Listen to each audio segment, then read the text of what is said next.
વિદ્યાર્થી મિત્રો, chapter number 2ના બીજા લેક્ચરમાં આપણે શીખવાના છીએ દલીલના પ્રમાણભૂત અને અપ્રમાણભૂત રૂપની લાક્ષણિકતા. મતલબ કે કોઈ પણ દલીલ આપેલી હોય, બરાબર. દલીલ એટલે શું થાય એ તમે 11મા ધોરણમાં થોડું ઘણું શીખી ગયા છો, અને ગયા લેક્ચરમાં તમે એના રૂપ વિશેની થોડી ઘણી માહિતી આપી હતી. તો દલીલની વાત કરીએ તો આમ એનું મૂલ્ય છે એ કાં તો પ્રમાણીય હોય, એટલે કે પ્રમાણભૂત હોય, અથવા તો અપ્રમાણભૂત હોય. સાદી ભાષામાં કહું તો કોર્ટની અંદર કદાચ કેસ હાલતો હોય કોઈ, બરાબર, તો એ જે વકીલ દલીલ કરે છે કાં તો એ દલીલ સાચી હોય ને કાં તો એ ખોટી હોય, બરાબર. મતલબ એ જે વકીલની વાત છે એ કાં સાચી હશે ને કાં ખોટી હશે. મતલબ કે દલીલ છે એ કાં તો પ્રમાણભૂત હશે ને અપ્રમાણભૂત હશે, બરાબર. પ્રમાણભૂત મતલબ કે સાચું એવું સમજો, અને અપ્રમાણભૂત મતલબ કે ખોટું. તો બે ભાગમાં આપણે એને સમજી શકાય. પ્રમાણભૂત દલીલ અને બીજી અપ્રમાણભૂત દલીલ, બરાબર. બંનેના હું વિધાનો લખવાનો છું, પણ એ લખતા પહેલાં ગયો લેક્ચર યાદ કરો કે જેની અંદર આપણે દલીલનું રૂપ શીખ્યા હતા, બરાબર. દલીલનું રૂપ કંઈક આ પ્રકારનું હોઈ શકે.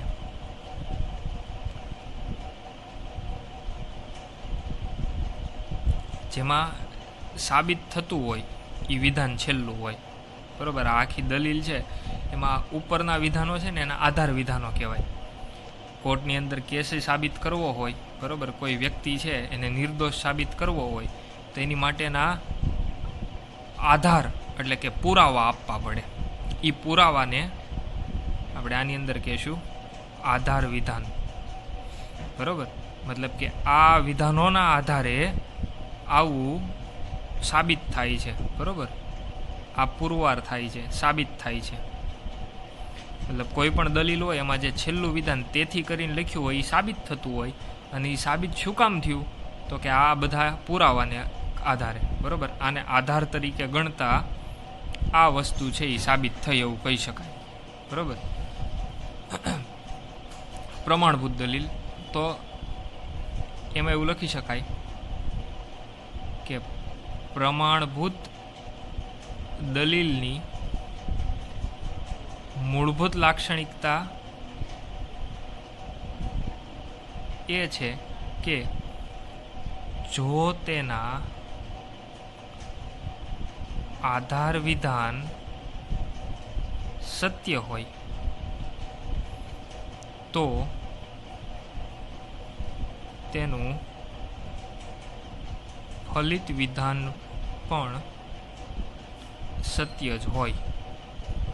મતલબ કે જો આધાર વિધાનો સાચા હોય તો એની ઉપરથી સાબિત થનારું જે ફલિત થાય છે એ વિધાન પણ સત્ય હોય. એ પ્રકારની દલીલ હોય ને એને પ્રમાણભૂત દલીલ કહેવાય, સાચી દલીલ કહેવાય, બરાબર.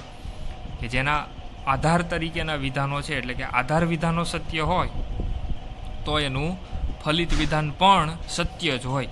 મતલબ કે જો આ બધામાં ટી આવતો હોય, આમાંય ટી આવતો હોય, તો જે ફલિત થાય છે એ વિધાનમાં પણ ફરજિયાત ટી એટલે કે ટ્રુ એટલે કે સત્ય થવું જોઈએ. તો આ પ્રકારની જે દલીલ હોય એને પ્રમાણભૂત દલીલ કહેવાય. અપ્રમાણભૂત દલીલ કોને કહેવાય તો કે અપ્રમાણભૂત દલીલની મૂળભૂત લાક્ષણિકતા એ છે કે જો તેના આધાર વિધાનો સત્ય હોય પરંતુ ફલિત વિધાન અસત્ય હોય, બરોબર. મતલબ કે કોઈ પણ દલીલ લખેલી હોય તો એમાં આધાર તરીકે પુરાવા તરીકે આપેલા વિધાનો સત્ય છે, એટલે કે એમાં બધી જગ્યાએ ટીટી આવે છે, પણ જે ફલિત થાય છે, જે સાબિત થાય છે એ વિધાન ખોટું છે, અસત્ય છે. તો આ પ્રકારની જે આખી દલીલ બનીને એને અપ્રમાણભૂત કહેવાય. બરોબર, મતલબ કે કેસની અંદર કોઈ વ્યક્તિએ માની લ્યો ખૂન કર્યું છે, બરોબર, તો ખૂન કર્યું છે એની માટેના બધા પુરાવા એવું સાબિત કરે છે કે ભાઈ એ જ વ્યક્તિ ગુનેગાર છે. બરોબર, એ બધા સબૂત છે એ સાચા છે, પણ એમ છતાં એવું તારણ નીકળતું હોય કે એ વ્યક્તિ ગુનેગાર નથી. બરોબર, દલીલ પ્રમાણે, વિધાનો પ્રમાણે એ વ્યક્તિ ગુનેગાર સાબિત થાય છે, એ સાચો છે, એ ગુનેગાર સાબિત થઈ ગયો. એમ છતાં ફલિત એવું થયું કે એ વ્યક્તિ ગુનેગાર નથી. એનો મતલબ કે આ આખું છે ને એ કેવું છે? અપ્રમાણભૂત છે, ખોટું છે. બરોબર, આવું બની શકે નહીં કે જો ભાઈ બધા સબૂત છે એની વિરુદ્ધ હોય તો એ ફરજિયાત વ્યક્તિ ગુનેગાર સાબિત થવો જોઈએ, પણ જો ન થતો હોય તો જે આખી દલીલ છે, આખું આ જે બન્યું એ કેવું કહેવાય? અપ્રમાણભૂત. બરોબર, મતલબ કે પુરાવા તરીકેના વિધાનો સત્ય હોય પણ સાબિત થતું હોય, ફલિત થતું હોય એ અસત્ય હોય. બરોબર, ઉપર બધે ટીટી આવતા હોય પણ ફલિત વિધાનમાં એફ આવતો હોય તો એ અપ્રમાણભૂત દલીલ થઈ. બરોબર, આધાર વિધાનોમાં બધે ટીટી આવતા હોય અને ફલિત વિધાનમાં પણ ટી આવે તો એ દલીલ કેવી કહેવાય? પ્રમાણભૂત ગણાશે. અને આ પ્રકારની દલીલ હોય એ અપ્રમાણભૂત. તો હવે દલીલ પ્રમાણભૂત છે કે અપ્રમાણભૂત, બરોબર, એ તમે આની લાક્ષણિકતા ઉપરથી જોઈ શકો કે જો આધાર વિધાન હોય સત્ય અને ફલિત વિધાન એ સત્ય તો પ્રમાણભૂત. આધાર વિધાન સત્ય પણ ફલિત વિધાન અસત્ય તો એ દલીલ છે એ અપ્રમાણભૂત થશે. ગયા લેક્ચરની અંદર દલીલ માટેના રૂપના સ્થાનાપતિ નિદર્શન છે એ મેં શીખવાડ્યા હતા. બરોબર, એક અહીંયા ઉદાહરણ કે જે મનોયત્ન 2.1 તમારે કરવાનો છે. બરોબર, એનું એક ઉદાહરણ અહીંયા હું લખી દઉં. આ પ્રમાણે બાકીનું તમારે કરવાનું રહેશે. જો કલાપી કવિ છે તો કલાપી કલ્પનાશીલ છે. કલાપી કવિ જ છે તેથી કલાપી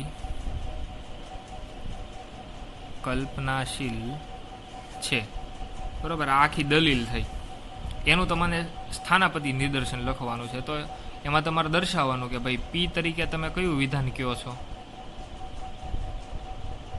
કલાપી કવિ છે. ક્યુ તરીકે કલાપી કલ્પનાશીલ છે. બરોબર, અને છેલ્લે સ્થાનાપતિ નિદર્શન એવું લખી. જો અને તો વાળું કારક વાપર્યું છે, મતલબ કે પી શરતી ક્યુ પછી પી વિધાન હોય, કલાપી કવિ છે એ લખેલું છે, મતલબ બીજી લાઈનમાં પી વિધાન અને તેથી કલાપી કલ્પનાશીલ છે. તેથી એટલે એના 3 ટપકા કલાપી કલ્પનાશીલ છે એ વિધાનને આપણે ક્યુ કીધું છે એટલે અહીંયા લખશું ક્યુ.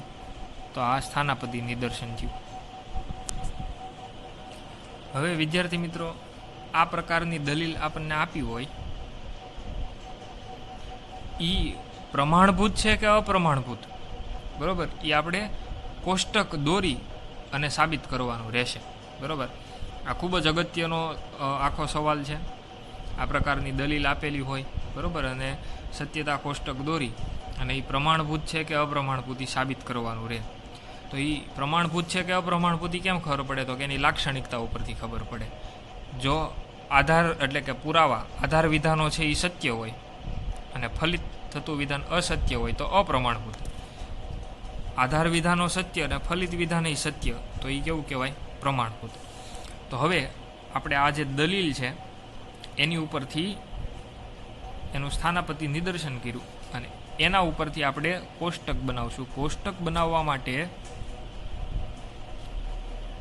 આધાર વિધાનો સમુચ્ચય રૂપે, મતલબ કે કોષ્ટક બનાવવા માટે જેટલા આધાર વિધાનો હોય એને સમુચ્ચયથી જોડી દેવાના. બરોબર, એટલે અહીંયા હું સમુચ્ચયથી વિધાનોને જોડી દઈશ. પી શરતી ક્યુ વિધાન એટલે કે આ ઉપરનું વિધાન અને નીચેનું વિધાન એટલે કે પી, એ બંનેને મેં સમુચ્ચયથી જોડી દેવાનું. જો સમજો, આધાર વિધાનોને જ જોડવાના છે. જે ફલિત થાય છે એ વિધાનને છેલ્લે એમનેમ રહેવા દેવાનું છે. બરોબર, આવું મેં શું કામ કર્યું? કારણ કે કોષ્ટક દોરતી વખતે મારે કમ્પેરિઝન કોની કરવાની છે, તો કે આધાર વિધાનો એટલે કે પુરાવા જે આપ્યા છે એની કમ્પેરિઝન જે સાબિત થાય છે એની સાથે કરવાની છે. તો હવે આધાર વિધાનો આમાં બે હતા, આ પહેલું આધાર વિધાન, આ બીજું આધાર વિધાન. કદાચ કોઈ દલીલ એવી હોય કે જેમાં 4-5 આધાર વિધાનો હોય, તો 4-4ની જુદી જુદી કમ્પેરિઝન કરવી, મતલબ કે ચારેયને એક સાથે જોવાના ફલિત વિધાન સાથે, બરોબર, એ થોડુંક અઘરું પડે. એટલે આ ચારેયને મેં મિક્સ કરી દીધા, ભેગા કરી દીધા. એમ અહીંયા 2 વિધાન હતા તો એ 2 વિધાનને ભેગા કરી દેવાના, બરોબર, સમુચ્ચયથી જોડી દેવાના. એટલા માટે આધાર વિધાનોને સમુચ્ચયથી જોડી દીધા એટલે આ એનું આખું વિધાન બની ગયું. હવે આધાર વિધાનો આપણે અહીંયા પ્રમાણીય નક્કી કરવા માટે યાદ કરો કે જો આધાર વિધાનો સત્ય હોય અને ફલિત વિધાન સત્ય હોય કે અસત્ય એ જોવાનું રહે. આધાર વિધાનો સત્ય અને ફલિત વિધાન સત્ય તો પ્રમાણભૂત, આધાર વિધાનો સત્ય પણ ફલિત વિધાન અસત્ય તો અપ્રમાણભૂત. મતલબ કે આધાર વિધાનની આની સાથે કમ્પેરિઝન કરવાની છે, તો એક આધાર વિધાનની ન કરાય. એટલા માટે આ બેયને સમુચ્ચયથી જોડી દેવાના. જેટલા આધાર વિધાનો હોય એને સમુચ્ચયથી જોડવા. એટલા માટે મેં હેડિંગ માર્યું આધાર વિધાનો સમુચ્ચય રૂપે. એટલે આધાર વિધાન આમાં 2 હતા એને સમુચ્ચય રૂપે જોડી દીધા. હવે આ સમુચ્ચય રૂપે જે જોડાઈ ગયું છે અને જે બન્યું છે એની કમ્પેરિઝન હું ફલિત વિધાન સાથે કરીશ, બરોબર. એટલે હું પહેલાં કોષ્ટક બનાવીશ આની માટેનું. તો આપણે કોષ્ટકની રચના કરીએ. કોષ્ટકની રચના માટેના નિયમો યાદ કરો. પહેલાં તો આમાં વિધાન ગણવાના. કેટલા વિધાન છે, તો કે 2, P અને Q. એટલે પહેલાં 2 ઊભી લાઈન બનશે P અને Q ની. પછી આડી લાઈન કેટલી ગાળવાની, તો એની માટે 2ની n ઘાતનો નિયમ હતો. 2ની ઉપર n એટલે વિધાનોની સંખ્યા, 2 વિધાન છે, 2ની 2 ઘાત એટલે 4. તો આડી 4 લાઈન બનશે. આ પહેલી લાઈન, બીજી, ત્રીજી અને ચોથી.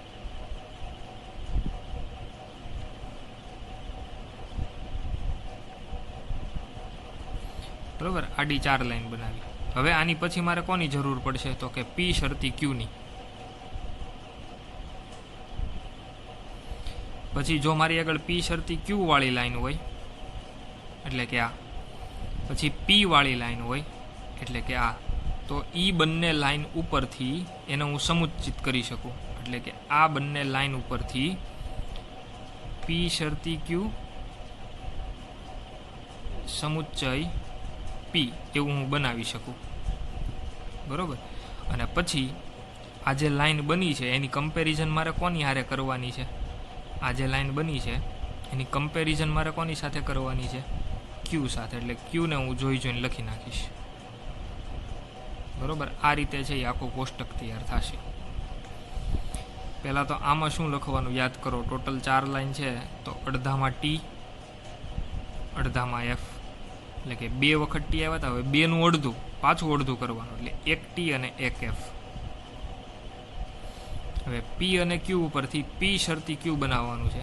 તો શરતી માટેનો નિયમ યાદ કરો કે TF તો F બાકી બધામાં T, બરોબર. TF તો F બાકી બધામાં T.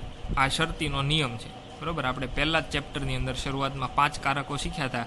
એમાં શરતી કારક શીખ્યા એ વખતે મેં યાદ રાખવાનું કીધું હતું કે જ્યારે શરતી આવે ત્યારે યાદ રાખવાનું TF તો F બાકી બધામાં T. હવે આ લાઈન કઈ રીતના મેળવશું, તો કે P શરતી Q વાળી લાઈનને ધ્યાનમાં લેશું અને P વાળી લાઈનને ધ્યાનમાં લેશું. આ 2 લાઈનને જોતા સમુચ્ચય યાદ કરવાનો. સમુચ્ચયનો નિયમ શું છે, TT તો T બાકી બધામાં F. તો જો TT તો આમાં T, TF, બરોબર. હું આ 2 લાઈનને જોઉં છું, TF તો F, FT તો F, FT તો F. અને હવે છેલ્લે Q, કેમ કે મારે આ જે બન્યું છે સમુચ્ચયથી જોડેલું એને Q સાથે કમ્પેર કરવાનું છે. Q વાળી લાઈન શું છે, TF TF, બરોબર. હવે જુઓ આપણો નિયમ યાદ કરો, કમ્પેરિઝન માટેનો નિયમ, કે આ બધા વિધાન, આધાર વિધાન ફરજિયાત કેવા હોવા જોઈએ, સત્ય. જ્યારે આધાર વિધાન સત્ય હોય ત્યારે તમારે ફલિત વિધાન જોવાનું રહે. આધાર વિધાન સત્ય હોય ત્યારે ફલિત વિધાન તમારે જોવાનું રહેશે. બરોબર. આધાર વિધાન સત્ય હોય અને ફલિત વિધાન એ સત્ય હોય તો પ્રમાણભૂત. આધાર વિધાન સત્ય હોય, ફલિત વિધાન અસત્ય હોય તો અપ્રમાણભૂત. મતલબ આધાર વિધાન તો સત્ય જ રહેવાના. અહીંયા એટલે કે ફલિત વિધાનમાં સત્ય કે અસત્ય બદલાશે, બાકી અહીંયા ફરજિયાત સત્ય હોય એને જ ધ્યાનમાં લેવાનું છે. એટલા માટે હું અહીંયા કોષ્ટકની અંદર આ જે આધાર વિધાન જ્યાં ભેગા કર્યા છે એમાં જ્યાં સત્ય છે એને જ હું ધ્યાનમાં લઉં છું, એટલે અહીંયા હું સ્ટાર કરી નાખું. જે અસત્ય છે એને ધ્યાનમાં લેવાના નથી. એટલે જ્યારે આધાર વિધાનો સત્ય છે ત્યારે ફલિત થતું વિધાન ક્યુ છે એ તેથી કરીને લખ્યું છે એટલે એ ફલિત થતું છે. જ્યારે આધાર વિધાન સત્ય છે ત્યારે એની ઉપરથી ફલિત થતું વિધાન પણ સત્ય છે. તેથી આ દલીલ પ્રમાણભૂત કહેવાય. બરોબર. આ આધાર વિધાનો ભેગા કરેલી લાઈન છે. બરોબર. આધાર વિધાન આપણી મૂળ દલીલ આવી હતી, પી શરતી ક્યુ, પી તેથી ક્યુ. આની ઉપરથી આ આધાર વિધાનોને સમુચ્ચય કરીને ભેગા કરી અને આ બનાવી દીધું. એટલે આ બધાને કમ્પેર કરવાને બદલે માત્ર આ એકને કમ્પેર કરવાનું, આ એક જ લાઈનને જોવાની. બરોબર. ઈ લાઈનને ક્યુ વાળી લાઈન સાથે સરખાવવાની, આ લાઈનને ક્યુ વાળી લાઈન સાથે. આ લાઈનમાં જે જગ્યાએ ટી આવતા હોય ત્યાં આવા સ્ટાર દોરવાના. બરોબર. આ આખી લાઈનમાં માત્ર એક જ જગ્યાએ ટી છે એટલે ત્યાં સ્ટાર દોર્યો. કદાચ બીજે કંઈક ટી આવતો હોત તો હું એને ધ્યાનમાં લેત, કેમ કે આ બધા આધાર વિધાનોમાં જે સત્ય હોય એને ધ્યાનમાં લેવાના છે. આધાર વિધાન આખામાં માત્ર એક જ જગ્યાએ ટી છે એટલે એકને તું ધ્યાનમાં લઈશ. જો 3 જગ્યાએ હોય તો ત્રણેયને ધ્યાનમાં લેવાના. જ્યાં ટી હોય એની સામે સામનું જોવાનું. આ ટીની સામે ટી છે, બીજે કંઈ ટી નથી એટલે અહીંયા આ દાખલા પૂરું થઈ જાય. પણ આ દાખલામાં ટી છે એની સામે ટી. કદાચ અહીંયા ટી આવતો હોત, અહીંયા એફ છે પણ કદાચ આમાં પણ ટી આવતો હોત તો હું આ ટીમાં જોત કે આ ટીની સામે શું છે તો કે અહીંયા ટી છે. બધા ટીની સામે બધા ટી આવવા જોવે તો પ્રમાણભૂત. એકાદા ટીની સામે હોય તે જો એફ આવ્યો તો દલીલ અપ્રમાણભૂત થઈ જશે. માની લો કે અહીંયા તે ટી છે.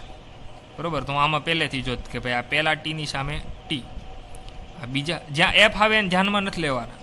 ટીની સામે ટી, પાછો ટી આવ્યો એની સામે એફ. આ એક ટીની સામે એફ આવ્યો છે તો આને લીધે થઈ અને દલીલને હું અપ્રમાણભૂત કહેત, પણ એવું બન્યું નથી. આપણે ટી એફ એફ એફ આ પ્રકારનું છે એટલે આખી લાઈનમાં ટી એક જ જગ્યાએ એની સામે જોયું તો ત્યાંય ટી, એટલે દલીલ કેવી ગણાય? પ્રમાણભૂત. બરોબર. એટલે પ્રમાણભૂત અપ્રમાણભૂત કઈ રીતે નક્કી કરવું એ હવે તમને સમજાયું છે. બરોબર. કોઈ પણ દલીલ આપી હોય, એક બીજું ઉદાહરણ લખું. એ શરતી બી, બી શરતી સી, તેથી એ શરતી સી. આ દલીલ છે. એની ઉપરથી તમે આધાર વિધાનો સમુચ્ચય રૂપે મેળવશો. મતલબ કે આ બંને આધાર વિધાનો છે, આ પહેલું વિધાન ને આ બીજું વિધાન. તો એ બંનેને તમે સમુચ્ચયથી જોડી દેશો અને છેલ્લું ફલિત વિધાન છે એ તો એમને મત તે એ શરતી બી સમુચ્ચય બી શરતી સી. એટલે હવે તમારે આને લગતું કોષ્ટક બનાવવાનું. બરોબર. કોષ્ટક બનાવવા માટે તમે જોશો કે વિધાનો કેટલા છે, એ બી અને સી 3 વિધાન છે. એટલે કોષ્ટકની શરૂઆત તમે આવી રીતના કરશો, એ બી અને સી. મૂળભૂત 3 વિધાનો છે એટલે 3 ઊભી લાઈન. આડી લાઈન કેટલી પાડશો તો કે એમાં 2ની n ઘાતનો નિયમ. 3 વિધાન, 2 દુ 4 દુ 8 એટલે આડી 8 લાઈન પડશે.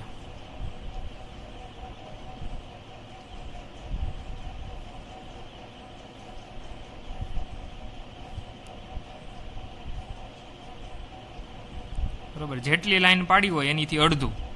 8 પાડી હતી એટલે એનાથી અડધા 4. 4માં ટી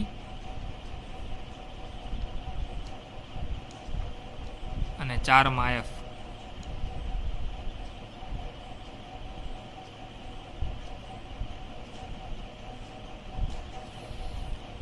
ચાર પેલા 8 એનું અડધું 4 4 એટલે 4માં ટી 4માં એફ. 4નું વળી પાછું અડધું એટલે કે 2માં ટી 2માં એફ. વળી પાછા 2 ટી 2 એફ. 2 એનું અડધું પાછું 1 એટલે કે 1 ટી 1 એફ. 1 T 1 F. બરોબર. હવે આવું આખું વિધાન મેળવવા માટે મારે જરૂર કોની પડશે? એ શરતી બીની અને બી શરતી સીની. એ શરતી બી શરતી સી. એની ઉપરથી પછી હું આવું આખું, એટલે કે એ શરતી બી સમુચ્ચય બી શરતી સી એવું મેળવી શકીશ.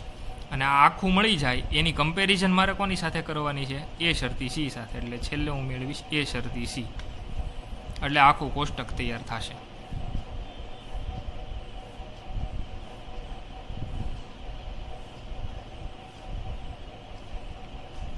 અહીંયા એ શરતી બી મેળવવાનું છે, તો એ અને બીમાં શરતી ટી તો ટી.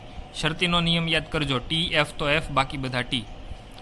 આમાં પણ ટી એફ તો એફ, ટી એફ તો એફ, એફ ટી એમાં T, F T F F F F, બાકી બધામાં ટી જ આવશે. બરાબર, ટી એફ હોય તો એફ આવે. પછી બી શરતી સી. શરતીનો નિયમ ટી એફ તો એફ, બી અને સીમાં ટી એફ તો એફ, બાકી બધામાં ટી એફ તો એફ. હવે એ શરતી બી એટલે કે આ લાઈન, બી શરતી સી એટલે કે આ લાઈન, એમાં શું કરવાનું છે? સમુચ્ચય. સમુચ્ચયનો નિયમ યાદ કરો, ટી તો ટી, બાકી બધામાં એફ. જો બે વખત ટી આવે તો ટી, નંતર એફ લખવાનો. વળી પાછું ટી તો ટી, બાકી આડું ઉડું હોય તો એફ. ટી તો ટી તો ટી. એ શરતી સી એટલે કે એ વાળી લાઈન અને સી વાળી લાઈન, એમાં શરતી ટી તો ટી એફ તો એફ, ટી તો ટી એફ તો એફ, એફ ટી. બરાબર, આ બધામાં ટી આવે છે. તો આખું કોષ્ટક બની ગયું. હવે કોષ્ટકમાં આધાર વિધાન જ્યાં સત્ય હોય ત્યાં સ્ટાર, આ આધાર વિધાનો છે. બરાબર, આ સમુચ્ચય સ્વરૂપે મેળવેલું હોય ઈ. તો આમાં સત્ય છે, અહીંયા સત્ય છે, 4 જગ્યાએ સત્ય. એની માટે ફલિત વિધાન. અહીંયા ટી તો એની સામે ટી, આમાંય ટી, આમાંય ટી, આમાંય ટી. ટૂંકમાં અહીંયા જ્યાં જ્યાં ટી આવે છે એની સામેવાળું ટી જ છે. એટલે આ દલીલ કેવી કહેવાય? પ્રમાણભૂત. કદાચ એકાદા ટીની સામે તે એફ આવ્યો હોત તો એ અપ્રમાણભૂત ગણાય. બરાબર, આ રીતે પ્રમાણભૂત અપ્રમાણભૂત નક્કી થાય. તો બંને લેક્ચર, આની અગાઉનો અને આ, ફરીથી જુઓ, દલીલ સમજો, એનું કોષ્ટક કઈ રીતે બનાવવું એ સમજો, અને હોમવર્કમાં મનોયત્નની અંદર જે દાખલા આપેલા છે એ કરવાના રહેશે.